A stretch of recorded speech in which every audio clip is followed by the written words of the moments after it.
የፍቅር እናት የሰላም የፍቅር እናት የሰላም ይናፍቀኛል ስምሽን ሳወራው ስቀር ማርያምን። በስመ አብ ወወልድ ወመንፈስ ቅዱስ አሐዱ አምላክ አሜን። ብስም ክርስቶስ ክርስቲያን፣ ብስም ወልደ እግዚአብሔር ወልዳን፣ ብስም መንፈስ ቅዱስ መንፈሳውያን ተባልኩም እትጽውዑ ናይ ክርስቶስ ደቂ ናይ ክርስቶስ ቤተሰብ ብጎይታና መድኃኒትና ኢየሱስ ክርስቶስ ፍጹም ሰላም ሃሜልኩም ቀኒኻቱም ሃሜልኩም ውዕላትኩም አሜን። ዶለባሪ እግዚአብሔር አምላክና እቱ ለመንግስትነቱ ወሰን ለይብሉ ስሙ ካብ አጽናፍ ዓለም እስከ አጽናፍ ዓለም ካብ ምድሪ እስከ አርያም ዝተኸበረን ዝተመስገነን ይሁን። እነሆ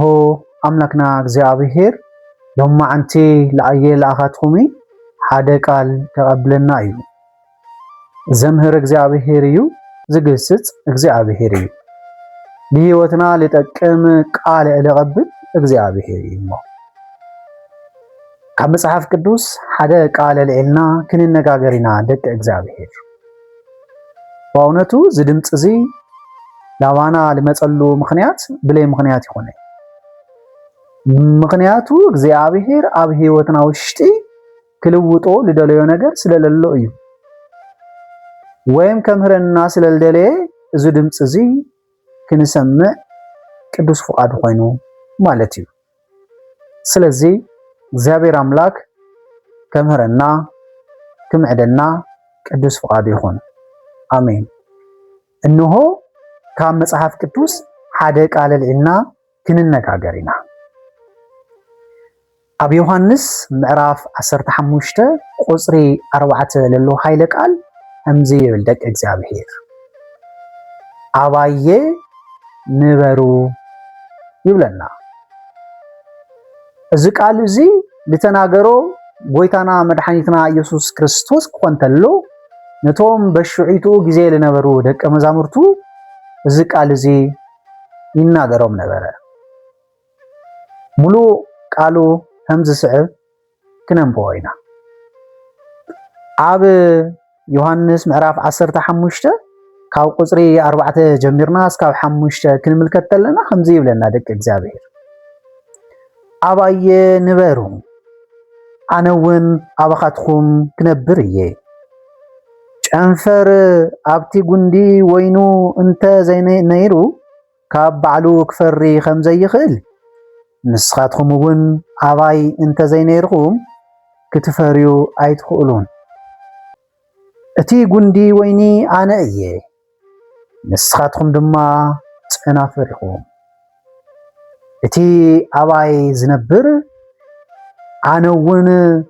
አኡ ዝነብር ንሱ እዩ ብዙሕ ፍረ ዝፈሪ። ብዘይ በአየ ሓንቲ እኳ ክትገብሩ ኣይትኽእሉን ኢኹም። ስለ ቃሉ አምላክና እግዚአብሔር ይኽበር ይመስገን። እዚ ቃል እዚ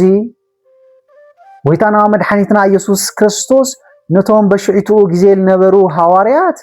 ልነገሮም ቃል እዩ። አባየ ንበሩ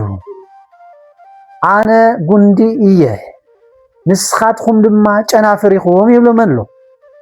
እዚ እንታይ ማለት እዩ ደቂ እግዚአብሔር? ክርስቶስ አባየ ንበሩ ትብል ተሎስ እንታይ ማለቱ እዩ? እስትቀጽልና ንርአ። አባየ ንበሩ ትብል ተሎ አምላክና እግዚአብሔር ምክንያቱ ክርስቶስ ናይ ሕይወት ምንጪ ስለልኾነ እዩ። ካብ ክርስቶስ ወፃኢ ተኸይድናስ ንሕና ሃም ንድብረ ስለልቁፀር እዩ። ዋጋ ሃምለይነውሁ ወይም እንደገና ፍረ ሃምለይነፍሪ። ካብ ክርስቶስ ወፃኢ ምኻድ ፍረ ክነፍሪ ሃምለይ ንኽእል ከረጋግጸልና ተሎ እንታይ ይብለና ኣሎ? አባየ ንበሩ አነ ጉንዲ እየ፣ እስኻትኩም ቅርንጫፋት ኢኹም። ከምቱ ቅርንጫፍ ካፍቲ ጉንዲ ተፈልዩ لوينو تكون تلوم أمو حمل نقص كله يبلنا حمل نقص كله اسخاتم له كافتو ناي ويني قنديل خونخو أنا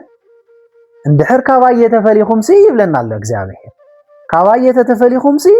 همتو أنفر كافتو قندي تفليو لنقص كله اسخاتم እንደገና ክትነቅጹ ይኹም ፍረ አይተፍሪ ይብለና الله እግዚአብሔር بحقي كاب كريستوس مفلاي من قاصي بحقي كاب እግዚአብሔር ቃል مفلاي لسيطان مغزايو ግን በላይ ሓደ ነገር የሆነ አምላክና እግዚአብሔር አባይ ነበሩ ልልና ለሎ ደቀ እግዚአብሔር እስኪ በደንብ ጌርና ንሮዮ ዝጊዜዚ አምላክና እግዚአብሔር ዝቃል ዚል ተናገሮ በሻይቱ ዘመን ለሐዋርያት ዋላ ይሆንም በይ አፍቱ መፈጸምታ ግን ለአና እዩ ምክንያቱ እግዚአብሔር አምላክና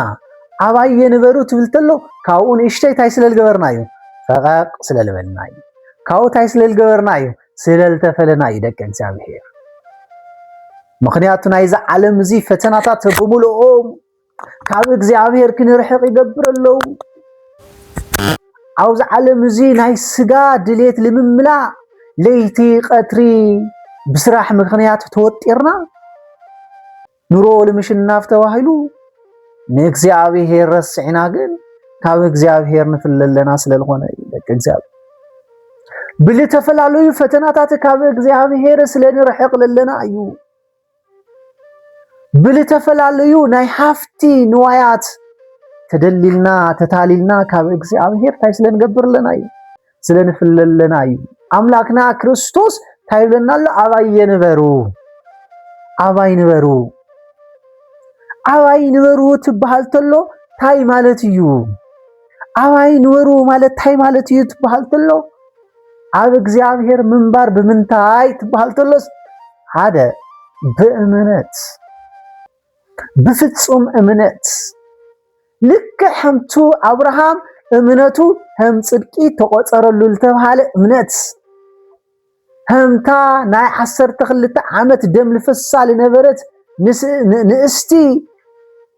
ጨርቁ ተነخيس እቱ ልፈሰንሎ ደም ዶው ክብለለ እዩ ኢላ ለአመነቶ እምነት همتو ناي حلقه ميتي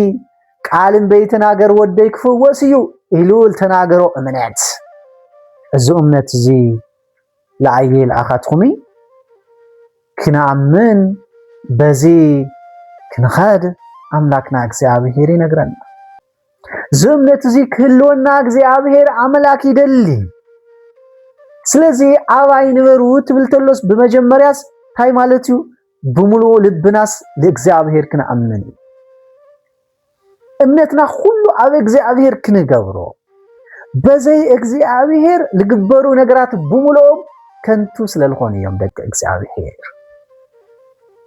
በሐቅ ይብለኩም አለሁ አባይ የነበሩ ይልብለናል ካባየ ተተፈሊስኹም ሲክትነቅጽኹም አይትረውሑይ ናይ ሰይጣን መጫወቲ ክትኾኒኹም ይልብለናል እግዚአብሔር ሕዋተይ በእምነት ነበር ለእግዚአብሔር በፍጹም ልብና ለአመና ይሆንንበር ምክንያቱም ብልተፈላለዩ ፈተናታት ንዕጀብልና ምዃንና ልፍለጥዩ ብፍላዩ ዝሕዚ ጊዜ ብፍላዩ ዝብጣዕሚ መጨነቀ ጊዜ ግን ታይብለና አለው እግዚአብሔር አባየ ነበሩ እትሸኽሙኹም ላባየ ደውሪዎ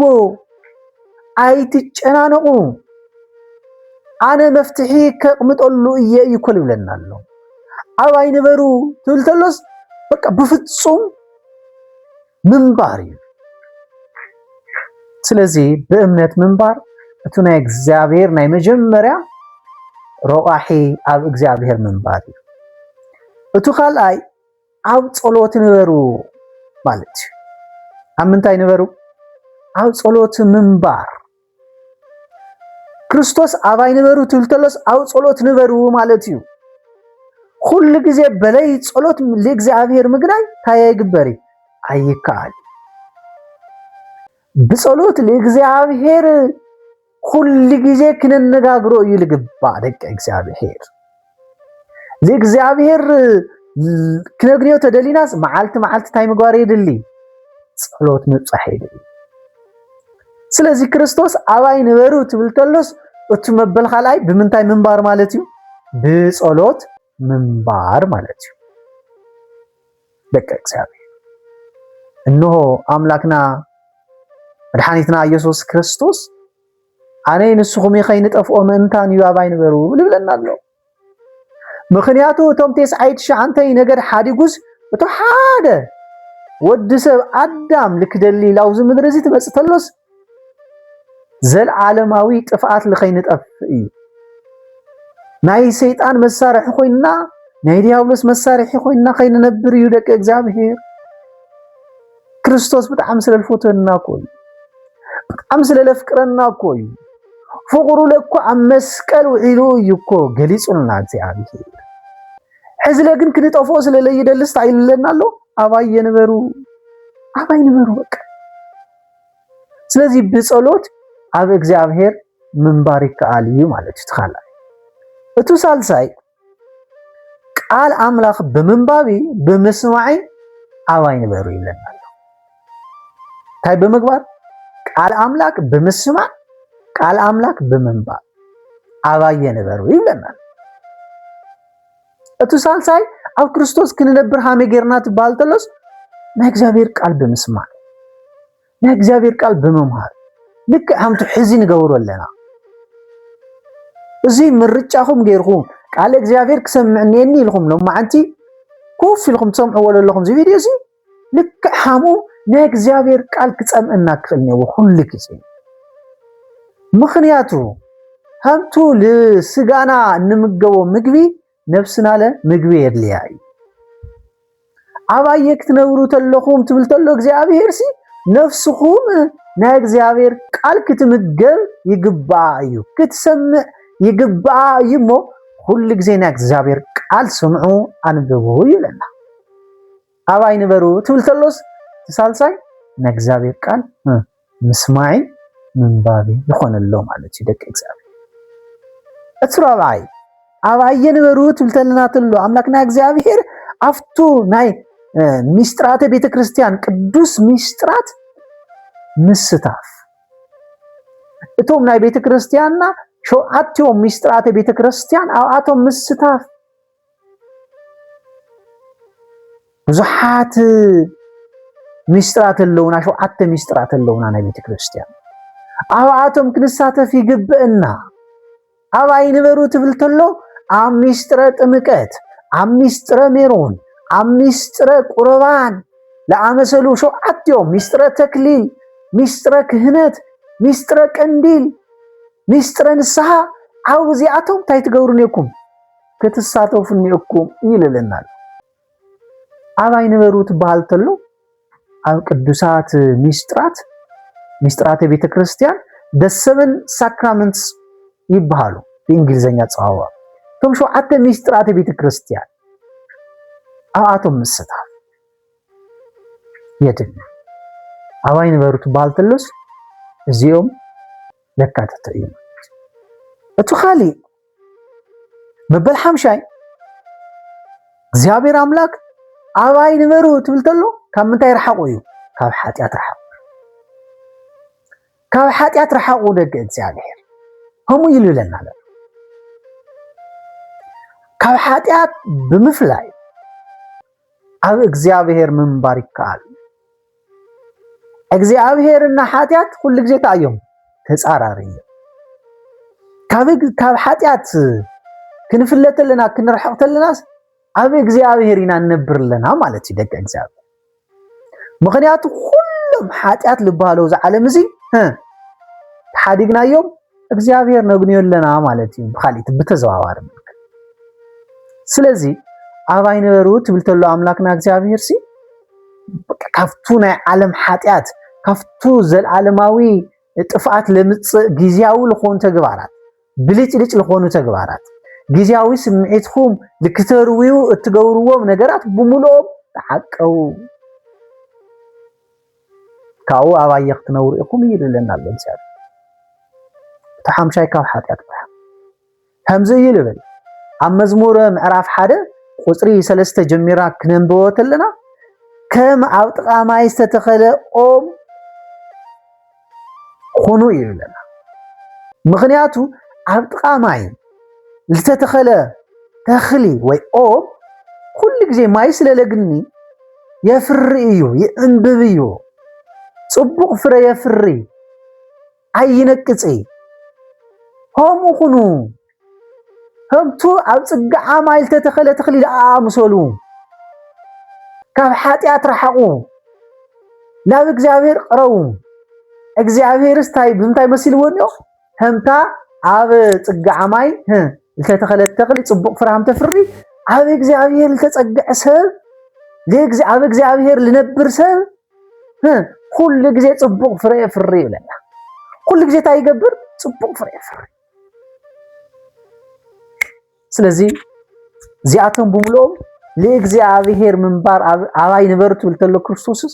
ዚአቶም ለካተተ ይደቅ እግዚአብሔር ኣነ ንስኹም እንታይ ንመስል ኣነ ንስኹም ሕዚ ብተን ልገለጽናየን መግለጽታት እግዚአብሔር እንነብረሉ ኢልና ልገለጽናየን መግለጽታት ታይ ንመስል ለውዓልና እስኪ ንፈትሽ ደቅ እግዚአብሔር ኣውደኒና ካብኡ ወፂና ኣብ ልተፈላለዩ ናይ ሓጢያት ተግባራትና ንውዕለለና እግዚአብሔር አምላክ ልቦና ያዕደለና አሜን አትኻሊ ስለምንታይና ግን ለምንታይና ኣብ ክርስቶስ ምንባርስ ለምንታይ አድሉ ለምንታይ ኣብ ክርስቶስ ምንባር አድለ ደቅ እግዚአብሔር ለምንታይ አድሊና ትባል ተሎ ሓደ ጽቡቕ ፍረ ልክነፍሪ ጽቡቕታይ ክልተ ዓይነት ፍረን ደቅ እግዚአብሔር ክልተ ዓይነት ፍረን ሓደ ሕማቅ ፍረን ካልኣይ ጽቡቕ ፍረን ስለዚ ኣብ ክርስቶስ ምንባር ታይ ምግባር ጽቡቕ ፍረ ምፍራይ ማለት ምንታን ጽቡቕ ፍረ ክነፍሪ ምስ ክርስቶስ ኩሉ ግዜ ንነብር ከምዚ ይኮል ይብለና ኣብ ዮሐንስ ምዕራፍ 15 ቁጽሪ 5 ታይ ዲል ይብለና ኣሎ ቁጽሪ 5 ተሪእናዮስ እቲ ጉንዲ ወይኒ ኣነ እየ እቱ ታይ እቱ ጉንዲ ወይኒ ኣነ እየ ንስኻትኩም ድማ ጨናፍሪኹም እቲ ኣባይ ዝነብር ኣነ እውን ኣብኡ ዝነብር እዩ ንሱ እዩ ብዙሕ ፍረ ዝፈሪ እቲ ኣባይ ዝነብር እቱ ኣብ ክርስቶስ ዝነብር ታይ ይገብር ማለት እዩ ኣነ እውን ኣብኡ ዝነብር እዩ ንሕና ኣብ ክርስቶስ ክንነብር ተለናስ ክርስቶስ ኣብ መን ይነብር ኣባና ይነብር ካውስታ ይብል ቀጽለ ብልስ ንሱ እዩ ብዙሕ ፍረ ዝፈሪ ንሱ እዩ ብዙሕ ፍረ ለፍሪ ይብለና ሪኹም ስለዚ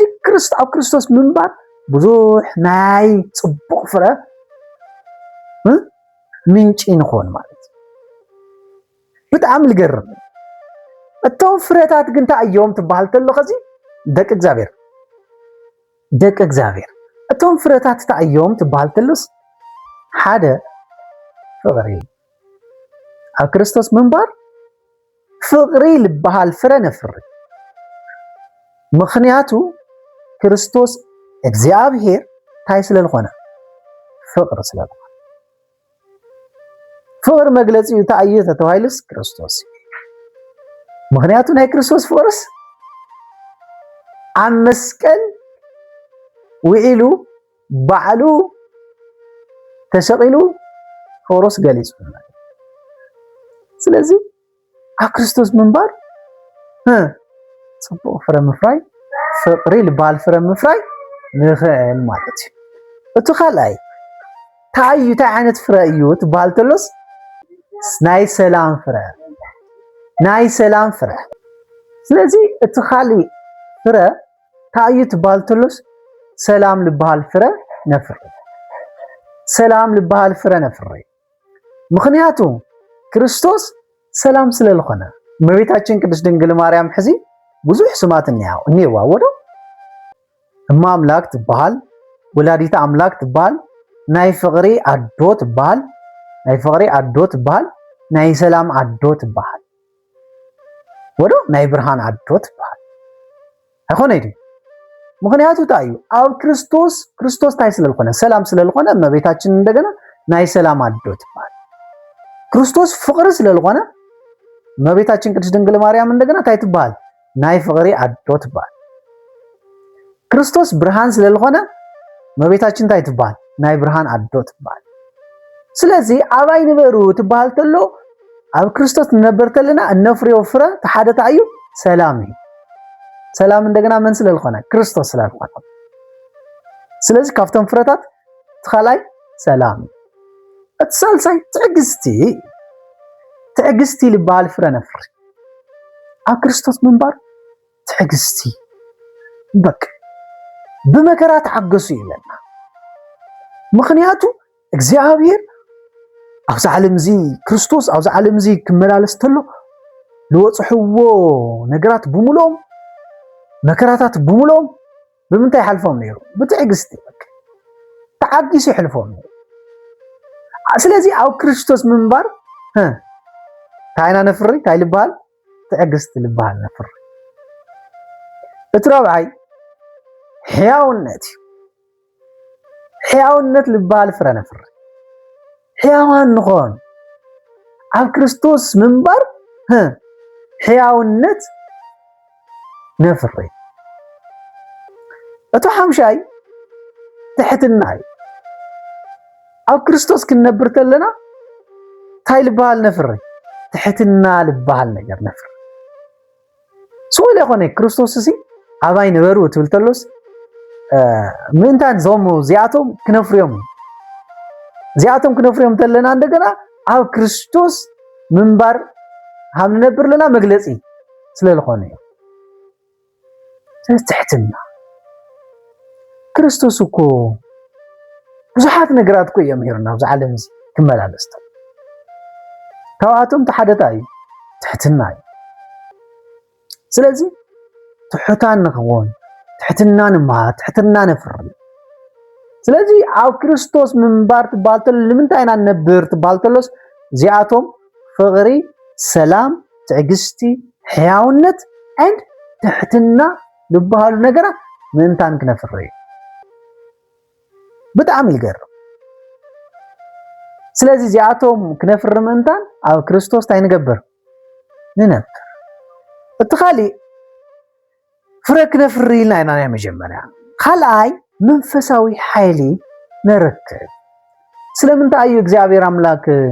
ኣብ ኣምላክና ንነብር ተይልናስ መንፈሳዊ ሓይሊ ምንታን ክንረክብ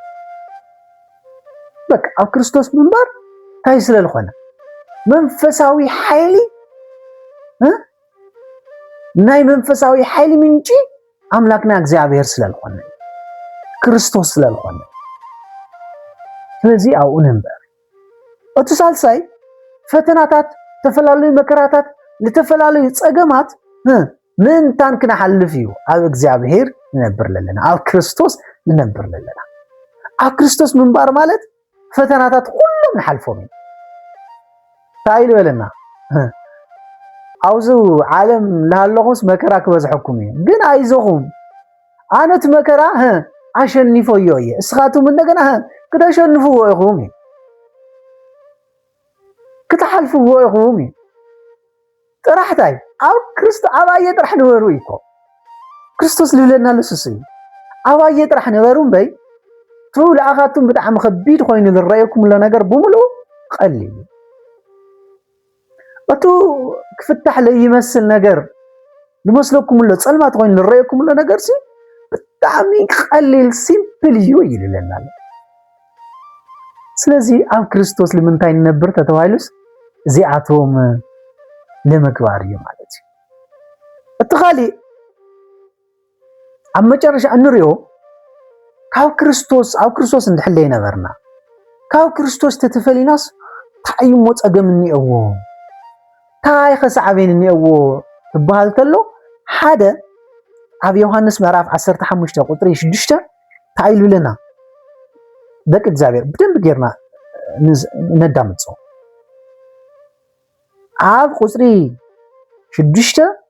ዮሐንስ ወንጌል ምዕራፍ 15 ቁጥሪ 6 ካው ጀሚራ ክንርታ ለና ሁሉ ይብል ሁሉ አባየ ዘይ ነበር ሁሉ ታይ አባየ ዘይ ነበር ከም ጨንፈር ንወፃኢ ተደርቢው ይነቅጽ ከም ጨንፈር ታይ ይግበር ልደገት ተደውሪስ ይነቅጽ ምክንያቱ ጉንዲ ክርስቶስ ስለልኳል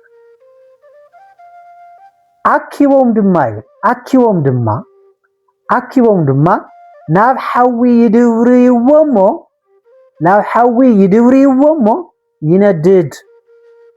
ረይኹም ደቂ እግዚአብሔር እንድሕር አባየ ለይትነብሩ ኮይንኩም ንደገ ክድብርይኹም እዮም አኪቦም ድማ ታክገብርኩም እዮም ናብ ሓዊ ከንድድኩም እዮም ብጣዕሚ መደንገጽ ካብ ክርስቶስ ክንፍለጠለናስ ንነቅጽ ፍራይ ነፍር አኪቦም ድማ ኣብ ሓዊ ከንድድኩም እዮም ይብለና አባይ ትነብሩ እንተኾንኩም ቃለይውን አባኻትኩም ዝነብር እንተደኣ ኮይኑ ሁሉ ትደልይዎ ለምንሞ ክኾነልኩም እዩ ሁሉ ትደልይዎ ነገር ለምንሞ ታይ ክኾነልኩም እዩ ክኾነልኩም እዩ ኩሉ ትደልይዎ ነገር ለምንሞ ታይ ክገብረልኩም እዩ ክኾነልኩም እዩ እዚ ኮይ ቢኹም ደቂ እግዚአብሔር ክርስቶስ ታይ ልብለና ኣሎ አባየ ንበሩ እንድሕር አባየ ለይትነብሩ ኮይንኩም አውፅኦም ክድብርይኹም እዮም ናብ ሓዊ ለለ ክድብርይኹም ከንድድኹም እዮም አባየ ተነይርኩም ግን አባይ ተነቢርኩም ግን ታይ ብለና ኣሎ እቱ ትደልይዎ ነገር ብሙሉ ለጨንቀኩም ነገር እቱ ትደልይዎ ነገር ብሙሉ ጠይቁሞ ታይ ክኾነልኩም እዩ ክሳባዕልኩም እዩ ክኾነልኩም እዩ ጥራሕ እስኻቱም ታይ ገበሩ ለምኑ ክወሃወኩም እዩ ካባኻቱም ልጽበታ እዩ ልብለና ኣሎ ክርስቶስ አባይ ምንባር ጥራሕ እዩ ይኮበቅ ሲምፕል አው ክርስቶስ ምንባር ጥራሕ ያተድልየና እቱ ኻሊእ ትርፊ እዩ ደቂ እግዚአብሔር ከመይ ይልበና እቱ ኻሊእ ካብ ክርስቶስ ምፍላይ ለስዕቦ ፀገምታ እዩ ተይልና መንፈሳዊ ድርቂ መንፈሳዊ ታይ ድርቂ እቱ ዘለዓለማዊ ህይወት ክንወርሶ እናሓልሞለለና ወይም እንደገና በቃ ክርስቶስ ክነግሪዮ ኢና ኢልና ተስፋ እንገብሮ ነገር ሁሉ ይደርቅ ዘበት ይኾነና ካብ እግዚአብሔር ተተፈሊና ስለዚህ መንፈሳዊ ድርቂ የጋጥመና ማለት እትኻሊ ካብ ክርስቶስ ክንፍለጠለና ጸሎትና ይብኡ ልክዕ ልደክም ምክንያቱ እቱ ሓደ መንገዲ ለክርስቶስ እነግነሉ መንገዲ ታዩ ጸሎት ስለልኾነ ካብ ክርስቶስ ተተፈሊና ጸሎትና ላደኸመ ይመጽ ምድኻም ጥራሕ ይኾነ ብሱር ጸሎት ልበሃልውን የጽልዕና ማለት ሰይጣን ንደል ያለ ለዚያ ካብ ጸሎት ተፈሊና ክነነብር ለእግዚአብሔር ልከይነግን እዩ ካብ ጸሎት ልተፈለ ሰብ ናይ ሰይጣን መጫወት ያምልኾን ፍሉጥ ስለዚህ ደቂ እግዚአብሔር ካብ ጸሎት ክንፍልይ እቱ ሳልሳይ እምነትና እዩ ልዝሕ ተዓንቶ ላውልና የነበርና እምነት ኣብ እግዚአብሔር ለለና እምነት ላዝሓለ ላጠፍዕ ይመጽ እቱ ኻሊ ኃጢአትና እዩ ልበዝሕ همتو ጨንፈር ካፍት ጉንድ ትፍለተሎ ሃምል ነቅጽ ሁሉ ንሕና ለካብ እግዚአብሔር ክንፍለተለናስ ኃጢአትና ብዙሕ ኩሉ ሰብ ይንዕቀና ክብሪ የብልናይ ሰይጣን መጫወት ንኾን ብጣዕሚ ብልገርም ኩነታት እላተዋረድና ነበር ሰባት ክብሪ ልበሃል ነገር አይሁናይ ምክንያቱ ክብሪ ምስ እግዚአብሔር መንባር ስለልኮነ ክብሪ ማለትስ ምስመን ስለልኮነ ምስ እግዚአብሔር መንባር ስለልኮነ ስለዚህ ደግ እግዚአብሔር ካብ ክርስቶስ ምፍላይ እዚአቶም ይነስበ ከመይ ጌርና ኢና እሞ ኣብኡ ንነብር ከመይ ጌርና ኢና ኣብ ክርስቶስ ክንነብር ንኽእል ተተባሂሉ እቲ ሓደ ኩሉ ግዜ ኣብ መወዳእታ ናይ መወዳእታ ርእስና እዩ ከመይ ጌርና ኢና ኣብ ክርስቶስ ክንነብር ንኽእል ተተባሂሉ ሓደ ናይ መጀመርያ እንታይ እዩ ብጸሎት ምንባር ጸሎት ኩሉ ግዜ ዕለታዊ ዝኾነ ጸሎት ምብጻሕ እቲ ካልኣይ ቃል ኣምላኽ ምንባብ ምስማዕ የድልዮ እቲ ሳልሳይ ንስሓ ምፍጻም የድልየና ደቂ እግዚአብሔር ንስሓ እቱ ናብ ክርስቶስ እንቐርበሉ ኣብ ክርስቶስ እንነብረሉ መንገዲ ሚስጥረ ንስሓ ምፍጻም ራብዓይ ብቅዱስ ቁርባን ምንባር ቅዱስ ስግኡ ክቡር ደሙ እንታይ ምግባር ምቕባል ደቂ እግዚአብሔር በቃ ኣብ ክርስቶስ ክንነብር ተደሊና ቅዱስ ስግኡ ክቡር ዝኾነ ደሙ ምቕባል ምናልባት እዚ የፍርሐና ይኾን ክፍርሐና ኣሎ ነገር ግን እቲ ሰይጣን እዚ ዝተቀደሰ ሚስጥረ ቁርባን ልከይንፍጽም እሞ ልከይንድሕን ኣብ ክርስቶስ ልከይንነብር ልገብረሉ ሽጣራ ስለዚ ለሰይጣን ክንነቕሐሉ ይግባእ ስለዚ ቅዱስ ስግኡ ክቡር ደሙ ምቕባል ኣብ እግዚአብሔር ክንነብር ንኽእል ኢና ማለት እዩ ተሓምሻይ ፍቕሪ ብምልምማድ ንደቂ ሰባት ፍቕሪ ብምርኣይ ምክንያቱ ታይልና እዩ ክርስቶስ ፍቕሪ እዩ ኢልና ስለዚ ሰባት ፍቕሪ ክነርኢ ተለና ክርስቶስ ኢና ንለማመድ ዘለና ኣብ ክርስቶስ ኢና ንነብር ዘለና ስለዚ ሰባት ፍቕሪ ብምርኣይ ኣብ ክርስቶስ ምንባር ይከኣል ትሻድሻይ ትእዛዝ ኣምላኽ ምሕላው ትእዛዝ ኣምላኽ እንታይ ምግባር ምሕላው ኣብ ዮሐንስ ምዕራፍ 15 ቁጽሪ 10 ከምዚ ይብል ቃል በቃል ከምቲ ምዕራፍ 15 ቁጽሪ 10 ዮሐንስ ወንጌል ከምቲ ኣነ ትእዛዛት ኣቦይ ሓልየ ኣብ ፍቕሩ እውን ዝነብር ዘለኹ ከምኡ ከዓ ንስኻትኩም ትእዛዛተይ እንተሓሊኹም ኣብ ፍቕረይ ጸኒዕኹም ክትነብሩ ኢኹም ሓጎሰይ ኣባኻትኩም እንትኽነብር ሓጎስኩም እውን ሙሉእ ምእንቲ ክኸውንስ እዚ እነግረኩም ኣለኹ ሪኹም በቃ ኣብ ግዜ ሃምቱ ኣነ ናይ ኣቦይ ትእዛዛት ዝሓለኹ ኣብ ፍቕሩ እውን ሃም ልነበርኹ ከምኡ ከዓ ንስኻትኩም ትእዛዛተይ ተሓሊኹም እዩ እንድሕር ሓሊኹም ኣብ ፍቕረይ ጸኒዕኹም ክትነብሩ ኢኹም ቃባይ ክትነብሩ ኢኹም ኣብ ፍቕረይ ጸኒዕኹም ክትነብሩ ኢኹም ትእዛዛተይ ጥራሕ ኣለዉ ይኮነና ትእዛዛተይ ጥራሕ ኣለዉ ስለዚ ኣብ መጽሓፍ ቅዱስ ከም ኣብነታት ጌርና ንሪኦም ብዙሓት ቅዱሳን ኣለዉ ሄኖክ ምርኣይ ይከኣል እዩ ምስ እግዚኣብሔር ትመላለሰ ይብልና ኣብ ዘፍጥረት 5:24 ቅዱስ ዳዊት እግዚአብሔር ጓሳየ እዩ ይብለና ኣብ መዝሙር 23 እግዚአብሔር ታየ እዩ ጓሳየ በቃ ናይ መጽሓፍ ቅዱስ ኣብነታት ቅዱሳን ኣለውና ቅዱስ ዳዊት እግዚአብሔር ጓሳየ እዩ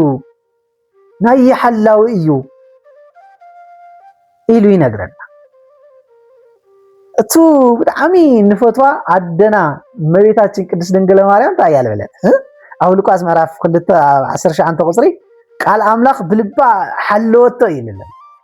ብልባ ትሕልዮ ነይራ ቃል ኣምላኽ ስለዚ ኣብ ክርስቶስ ይነብሩ ነይሮም ኣብ እግዚአብሔር ይነብሩ ነይሮም ቃል ኣምላኽ እንታይ ትገብሮ ነይራ ኣብ ልባ ትሕልዎ ነይራ እመቤታችን ቅድስት ድንግል ማርያም ምንባር ማለት ሃምዚ ደቂ እግዚአብሔር ኣብ መወዳእታ ኣብ ክርስቶስ ልክንነብር ሓደ ሰብ እንታይ ክገብር ነይሩ ኣብ ክርስቶስ ልነብር ሰብ ሓደ ሰብ እንታይ ክኾን ተሎ እዩ እንታይ ከጋጥሞ ተሎ እዩ ሓደ ጽቡቕ ፍረ ምፍራይ ይጅምር ኣብ ክርስቶስ ምንባር ትበሃል ተሎ ጽቡቕ ፍረ ነፍሪ ሰላም ንረክብ ኣብ ክርስቶስ ምንባር እንታይ ንገብር ሰላም ንረክብ ተስፋ ይህልወና ንዘለዓለም ህይወት እንታይ ንገብር ንዳሎ በጣም በቃ ንዘለዓለም ህይወት ልልስ ንዳሎ ኣብ ክርስቶስ ምንባር ኣብ ግዜ መከራ ፈተና ጭንቀት ናይ ዓለም ፈተናታት እቲ ዝዓበየ ብሕታዊ መፍትሒ ኢልካ መውሰድ بكريستوس أو كريستوس منبر أو جزء مكرا أو جزء فتنة أو جزء ጭንቀት أو جزء نايل تفلال لنا عالم فتناتات بملؤهم هاي مقواري اتلعابي بحتاوي مفتحي الخواسي دخا على كريستوس منبر خلكس دك እግዚአብሔር አምላክና እዚ ቃል እዚ አቀበልና ኢሎም ማለት አኔ ንስኻቱም እዚ ቃል እዚ ሰሚዕና ኣብ ተግባሩ ልሙዓል ናይ እግዚአብሔር ቅዱስ ፍቃዱ ይኹን ናይና ፍቃድ ይኹን እግዚአብሔር ማለት ጽቡቕ ነገር ሁሉ ግዜ ታይ ይልገበር ፍቃዱ ንሕና ጥራሕ ንፍቀድ ቆሪጽና ንላዓል እዚ ግዜና ሓጽር أوز عالم زي 70-80 عامت اللي نورلو عالم كاب እግዚአብሔር ተነጽልና ክንነብር አይገባይ ደግ እግዚአብሔር ሰይጣን ላተጫወተና እስከማዘ ሰይጣን ባዋና ላተሐጎሰ እስከማዝ ሰንሲ አምቱ ክርስቶስ አባይ ንበሩ ልበልና አኔ ንስኻትኩም ኢለ አብ ክርስቶስ ንበር أباي نبرو وهنس وانجيل معرف 15 وصري 4 وسبحات لإግዚአብሔር سلام